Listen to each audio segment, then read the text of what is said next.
Rasheed Wallace, I had your shoe, man. I ordered a Rasheed Wallace Air Force Ones, Moose. I used to wear them. They were so cool. They had Sheed shooting a fadeaway on the heel. Rasheed Yes. Wallace. Rasheed Wallace. Oh, that's a good one. I'll tell you what, dude. Be honest. I don't think of you as a Knick. Just. It's interesting, Rasheed, when you, I mean, and thanks for joining us. We appreciate it. First and foremost, how are you and your family? Everyone staying safe with everything going on? Definitely. We're all safe and bunkered down here in Chapel Hill. Just going out for groceries. That's about it. But other than that, we're here in the house and, just doing family things. I'm here with my son and my daughter. So, we're playing Uno and a couple board games and things like that. So it's okay.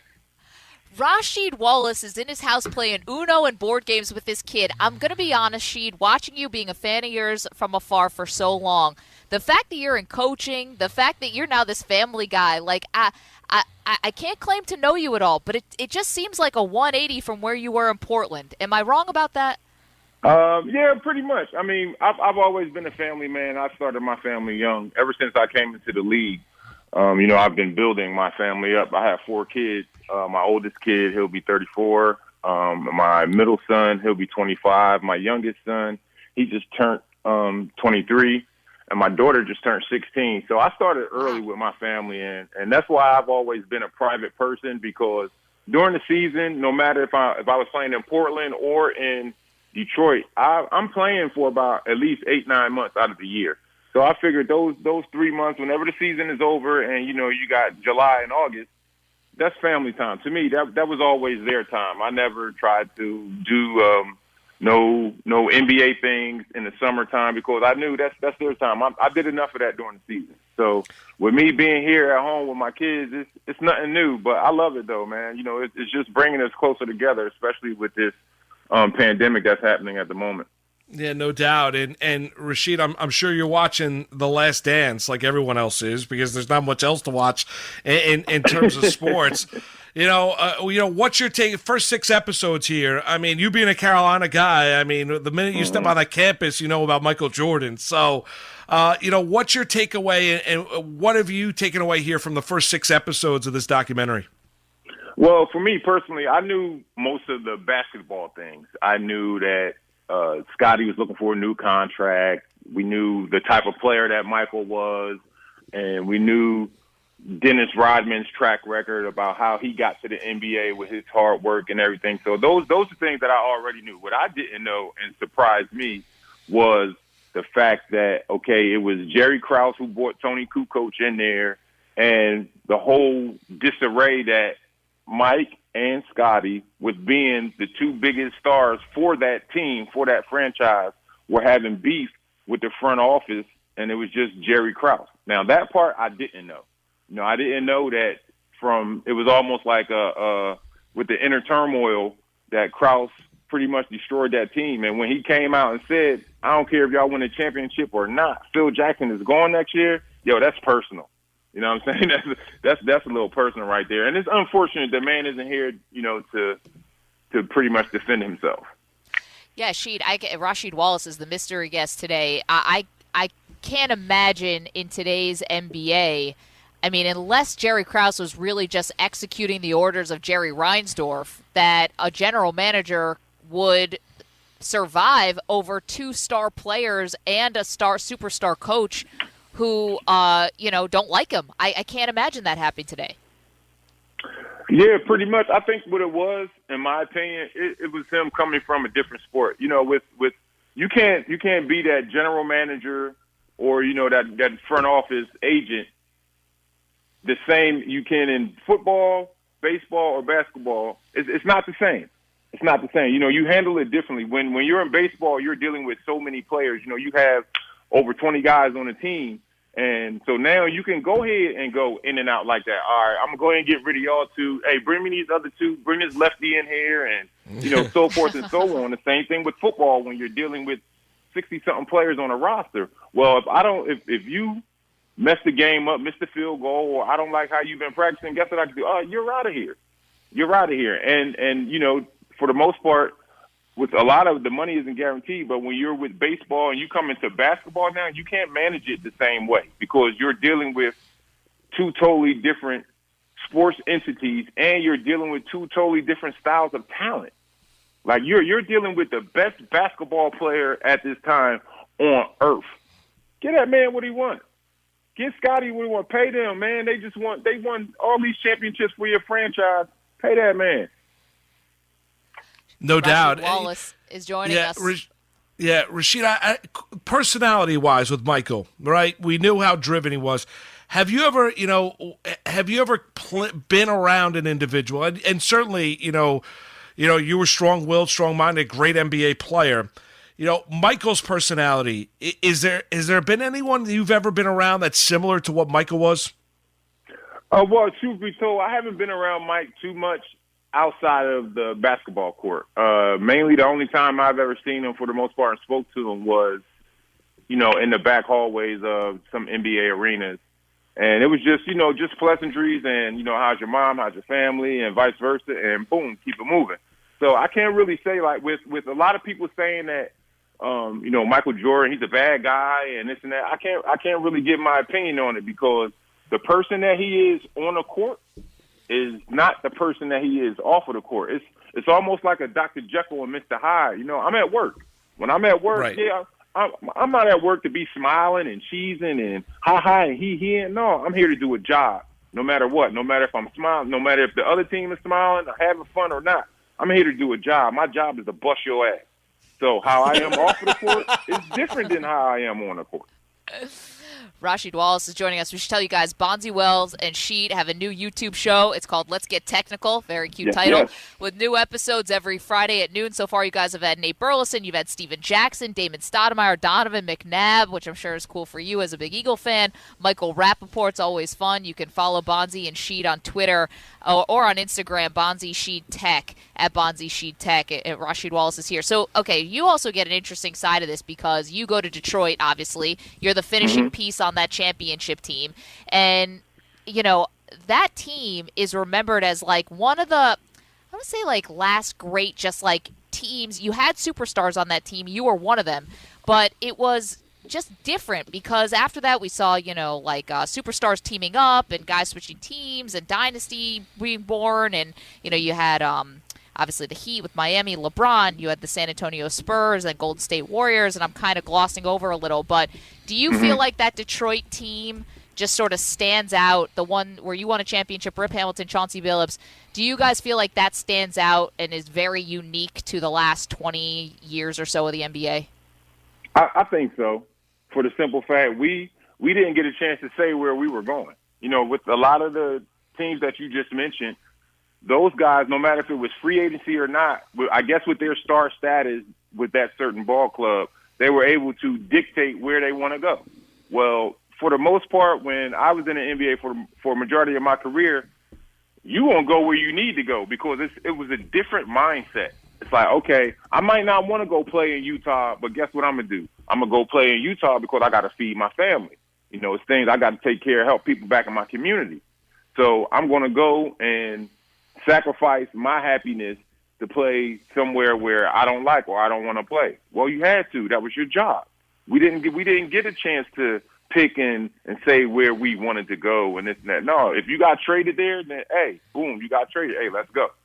You know what I'm saying? So if it was, like as I mentioned, if you were that superstar, that big-name star, then, okay, you might have had some influence like, all right, well, this is where I want to go, boom, boom, boom, as long as it's outside of the conference that specific team is in. You never want to trade within your conference. If you do, you're just asking for it, in my opinion. But it came down to it like that. And I love that Detroit team. I mean, you guys were fun to watch, and you obviously, dispatched the Lakers in that finals very easily when they brought in Malone and Gary Payton. I'm curious about, Darko and Carmelo, because I read something last week, about those Pistons teams that, if Joe had drafted Melo, your guys' run in Detroit would have been a lot longer than what it was. When did you guys know? I know you arrived there 03-04 in Detroit, Rasheed. When did you know that Darko just was not going to be anything here in the NBA? And what do you think Melo would have provided that Pistons team? Well, my opinion with that is this: if Melo would have got drafted over Darko, then it probably wouldn't have been no need for me to come there to Detroit, because they would have had that other scoring and that other down low and perimeter defender that they needed. So I don't think they would have brought me there if they would have drafted Melo, because especially with him coming out of Syracuse, that's a instant offense, just add water. So sure, you guys were a little bit different though, because with your size, I mean, you're bigger than Carmelo. Your ability to go down low and post up, and I know Mark Carmelo could do that as well. I mean, you couldn't envision you guys playing together on the same team? Oh, definitely I can. I mean, as I did, yeah. Later on in our careers, but no, I could have pictured myself playing with Melo. But I mean, if I feel as though like this, things happen for a reason. If Melo probably would have got drafted by the Pistons, it might not have been the need for me to come there, or we might not have won a championship. Things happen for a reason, and no one gives Darko credit, but Darko is a better basketball player than what he's shown here in the NBA. Darko is talented. He could put the ball on the floor. He could shoot the three. He could post you up. He has the physicality. He has the weight. He just didn't, here in the NBA, he just didn't have that mentality. So if you're not mentally strong and your coach is Larry Brown, and here it is, he's a gym rat, and all he's doing is pushing you and giving you a bunch of basketball stats and percentages. Do you know who this person is? Do you know who that person is? He played with Milwaukee, blah, blah, blah. Larry Brown is going to throw a lot at you. And if you're not mentally ready for it, then, of course, you're going to do one of two things, sink or swim. So with Darko, he could play. Ben and I used to beat his ass in practice, all right? I'm talking about and that gets him riled up. And then, boom, next thing you know, Darko coming. All right, now he's posting up, giving you jump hand left hook. Boom. Now he's running the floor. Oh, he might have got a dunk from running a little extra harder. And I think a lot of people in the NBA would have seen that in Darko, the way that he practiced when we were all playing, then I think they would have had a different outcome of him. But he just didn't possess the desire. I think he was happy to make the NBA. He was the man over there where he was from, and when he made it, I guess it wasn't what he thought it was going to be. Gotcha. Rasheed Wallace is our guest. Got a new show with Bonzi Wells. Amazing. Is there another player, Sheed, that you are hard on, but now you feel like it turned them into a success story? Like you said, you and Ben Wallace used to beat his ass in practice, Darko Milicic. But is there someone who you felt like you were particularly hard on in practice, but it paid off, and that maybe they became a successful NBA star because you were hard on them? Jermaine ONeal. Jermaine ONeal became 4 or 5 time, 6-time All-Star or something like that. When he first got drafted back in 96, 97, I think, in Portland. And, here he is, a young high school kid, skinny as hell. The thing that lifted Jermaine was he was motivated.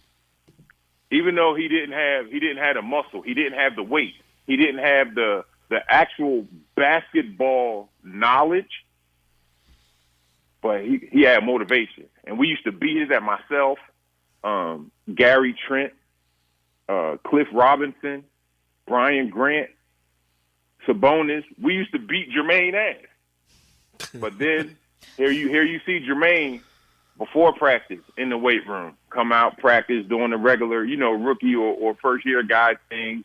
Then after practice, Jermaine in the weight room. And that kept going and going and going. And so, unfortunately, Jermaine was expendable. I see him the same way that I was in Washington. I was expendable playing beside Chris and Jawan. Those are the big money guys. And I see Jermaine as that same way when we were in Portland. Cliff Robinson was making some good money, Sabonis, then myself. So it was at the time, it was no room to pay him. But when he left, oh man, I know Portland management kicked themselves in the ass, yo. Because look what he turned into. No, he turned a great player into one of the best power forwards to play in that little late '90s and that 2000 decade. You know, it's crazy. I read a story once where Jermaine ONeal was actually on vacation with his girlfriend when he found out he got traded. They immediately packed their bags, came back to the U.S., and he said he got right in the gym because he felt like he had been given a second chance because he didn't like what he did in Portland. He wasn't ready to be in the league. And you know, he's one of those guys who comes out of high school and eventually becomes a success story. But overall, you know, it looks like the NBA might go back to letting kids from high school come into the league. Do you think that's a good idea? Well, for me, I'm kind of 50-50 with that. And I would say the 50 coming from the high school kids side, you know, if that's my dream, if my dream is to play in the NBA and my parents have been pushing me or, you know, whoever's taking care of me have been pushing me to be this player, you know, who am I to say that you can't have your name on the back of an NBA jersey? That's some kid's dreams. Right. That's, you know, even if they don't be in the NBA for, you know, 2, 3, 4, 5, 6 years or so forth. But for that couple games or for that season, yo, I got an NBA jersey on. And that's what some of these kids, you know, grow up thinking when you're in the schoolyard, when you're in the playground, when you're in the rec center, what you doing? You got the ball dribbling.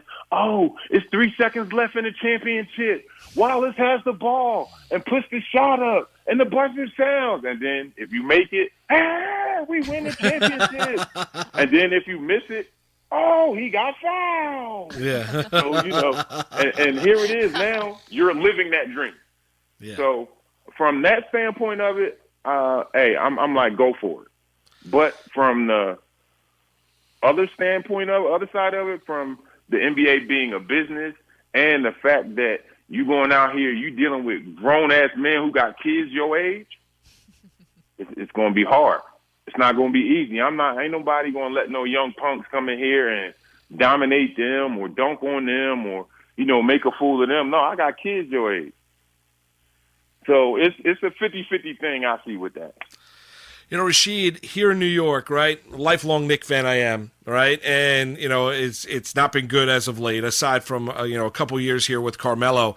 You know, the perception of the Knicks, you know, we hear a lot, right? They're never going to win unless you get rid of the owner, James Dolan.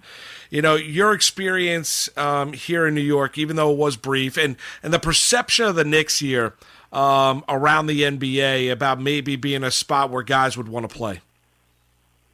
Well, definitely. It will help your career because, one, you're dealing with the biggest media market. 2, it's going to take some time and togetherness, I guess, from management and the city for them to be that good team. Of course, you do have your diehard Knicks fans at heart, but with your head, you know that, okay, this is not going to happen this year. But, oh, damn it, I'm going to still cheer for them, and it's going to happen for us next year. So you have your diehard fans like that, but the city itself, to me, I was happy to play for the Knicks. I was a Knicks fan when I was in high school because I love Patrick Ewing since his Georgetown days when I was a young fella watching him in the Big East. Yeah. So I followed him, and I've always been a Patrick Ewing fan, so that's what made me like the Knicks. The Knicks was my second team after the Sixers when I was growing up. So I've always cheered for him, wish I could have played for him in my younger days.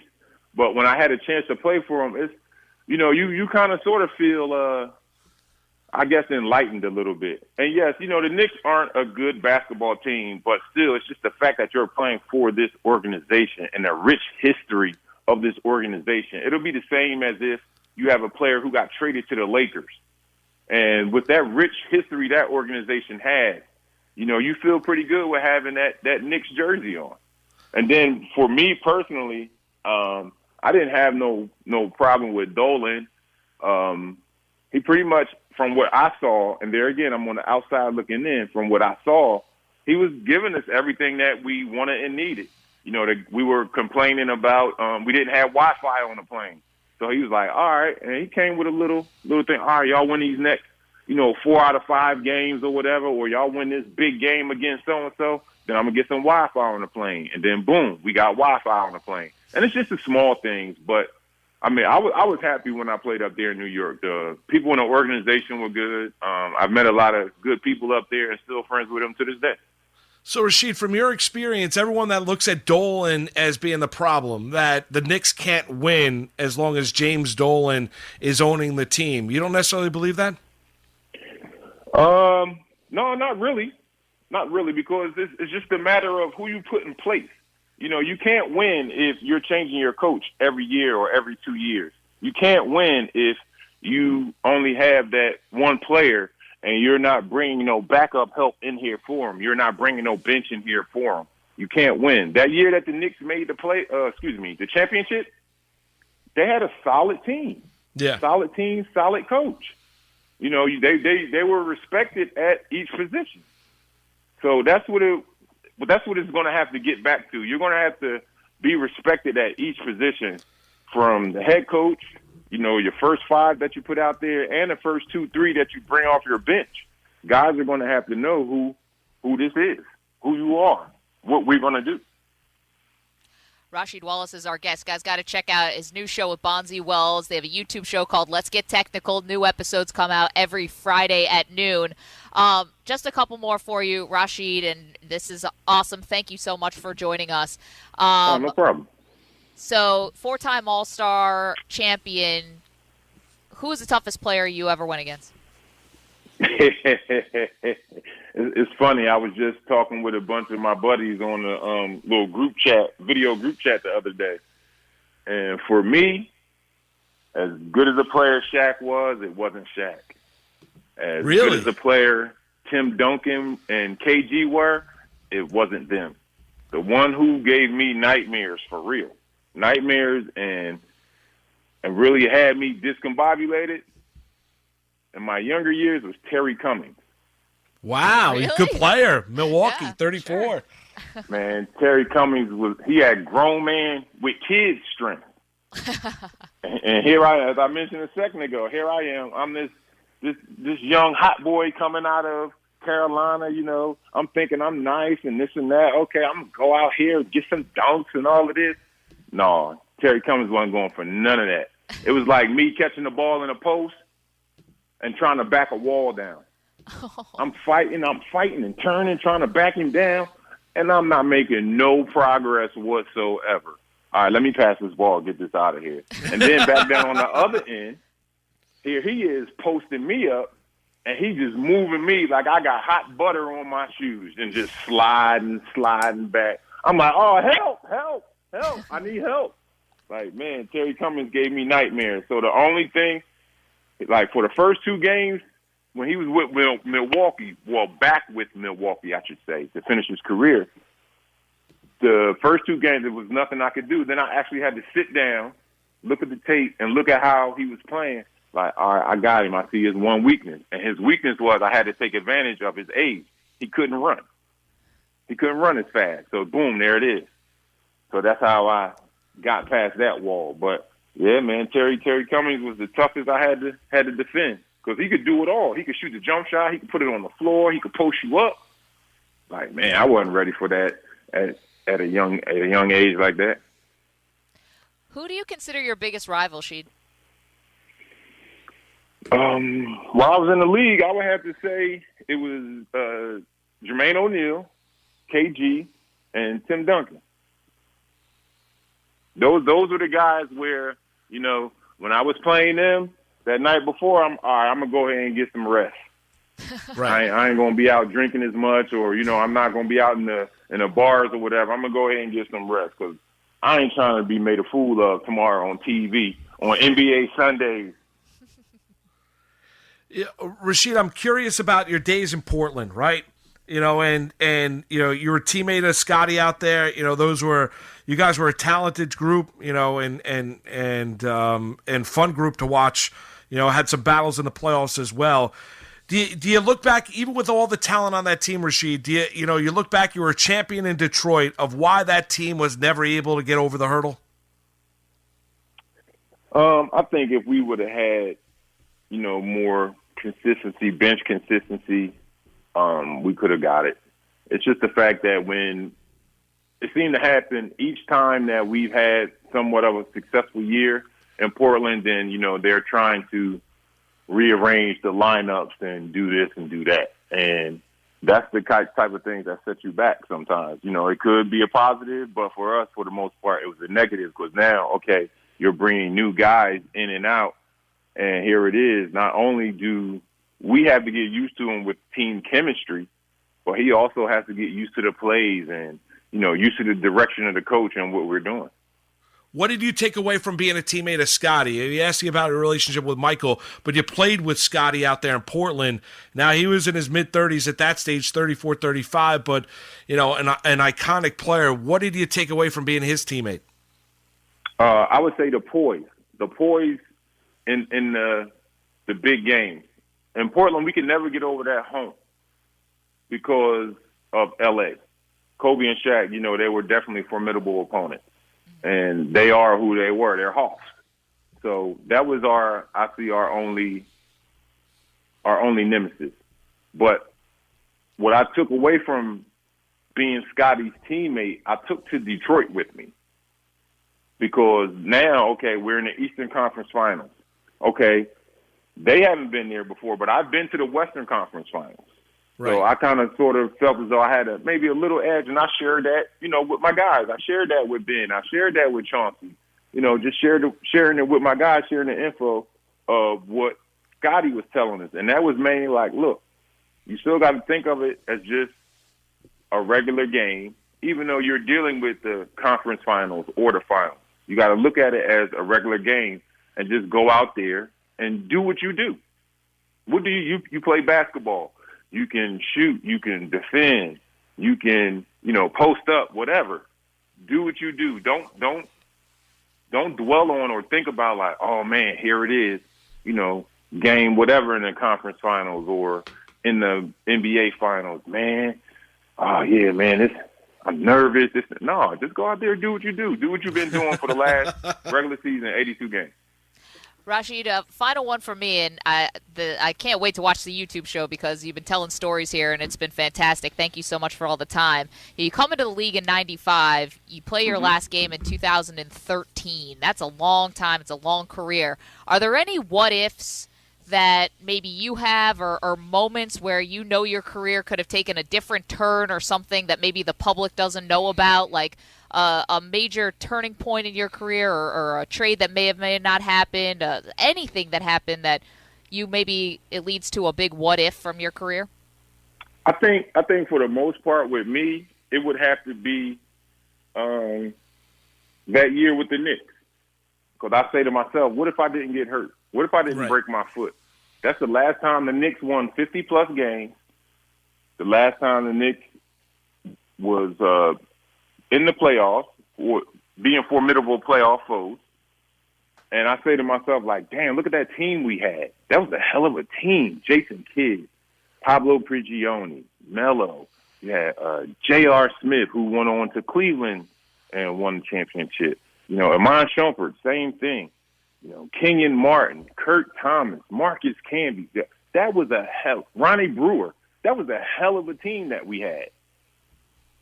But and I said to myself, damn, if I wouldn't have broke my foot in Dallas, then maybe we could have went on to do some things. I think we could have definitely surprised a lot of people and made the Eastern Conference Finals for sure. And can you just imagine that, being in the city again? Yeah. Woo. It's the only playoff series win that the Knicks have had like in 2 decades. Yeah. That's it. Rasheed, final one for me. I'm going to give you a what if, right? You're drafting a team, right? You're on the team. You got first pick, right? Lining up there is Michael, LeBron, and Kobe. Of those three, you know, you played against LeBron, you played against Kobe. You know, we all know how, you know, and I think Michael's the greatest player of all time. Which one of those three would you pick? That's tough. I would say it would come down between me personally, between Kobe and Mike. With playing against all three guys and knowing what type of I guess leader / player that they were, I would have to say them two because I guess they're one a little bit more polished as a overall player to me, and two, from you know, what they're about. Even though all three guys, to me, have great leadership qualities, but I would have to go between Kobe and Mike. Was Kobe, Kobe the closest thing to Michael, player-wise? I don't know. That's tough to say because, in my opinion, there will never be another duplicate of a lot of players in the NBA. You know, you can try to compare them, but hey, comparisons are only opinions. Right. So I don't know if there will ever be another Kobe or someone close to Kobe. I don't know if there will ever be another Mike or somebody close to it. And the same thing with LeBron. All three are different in their own facets, but what made them all, I guess, what made Kobe and Mike and what makes LeBron the great players that they are is that determination. That determination, I'm going to be the best. Rasheed, fantastic. We're going to be checking out you and Bonzi on YouTube. We're going to be locked in, and we appreciate you gave us an unbelievable 30-plus minutes. You and your family stay safe down there in Chapel Hill, and thanks a lot for the time this afternoon. Oh, no problem at all. Y'all take it easy and stay safe.